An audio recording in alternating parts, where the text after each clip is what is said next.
Chacha, what are you doing? I'm protesting, Amani. This beverage stop needs more mango juice. I'm making my voice heard. Okay, that's perfect because it brings us to today's topic. What is a protest?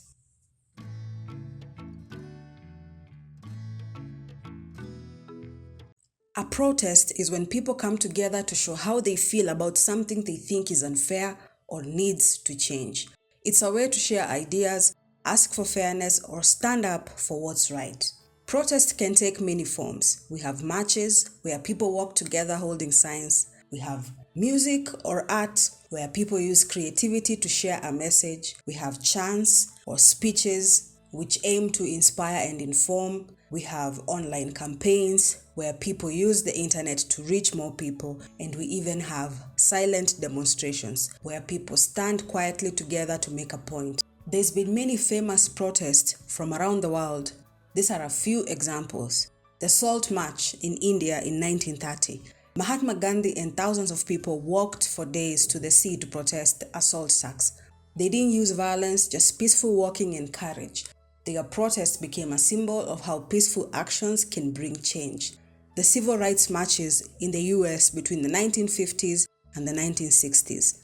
In the US, people protested for equal rights for Black Americans. One famous event was the 1963 March on Washington, where Dr. Martin Luther King Jr. gave his famous I Have a Dream speech. This protest helped end segregation in the United States. Another example is Fridays for the Future's protest, which started in 2018 by a teenager named Greta Thunberg, where students all over the world skipped school on Friday to demand action on climate change. Another protest is the anti-apartheid movement in South Africa from the 1950s to the 1990s. In South Africa, people protested for decades to end unfair apartheid laws that separated people by race. They marched, sang songs, and boycotted businesses. Their efforts helped bring fairness and democracy to South Africa. And lastly, the anti-finance bill protest in Kenya on June 25th, 2024. In Kenya, young people protested the finance bill, which they felt was unfair. They marched peacefully in cities like Nairobi, carried signs, and used social media to share their message. Their protest showed how powerful young voices can be, and it made leaders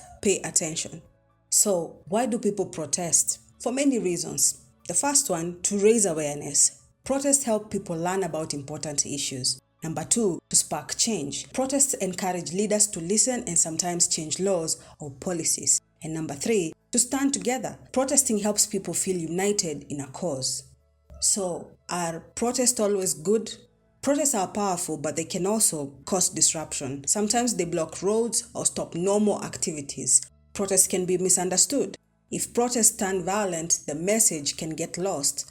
And lastly, they can take time. Not all protests lead to quick change. It can take patience and many actions over time. So, if you ever join a protest, stay peaceful, respect others even if they disagree with you, and be safe.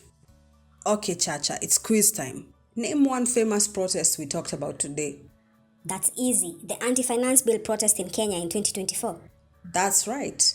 Remember, protesting is about sharing your voice and standing up for what's right. But always do it kindly, calmly, and with respect. Keep watching Ujuzi Kids for more fun facts. See you next time.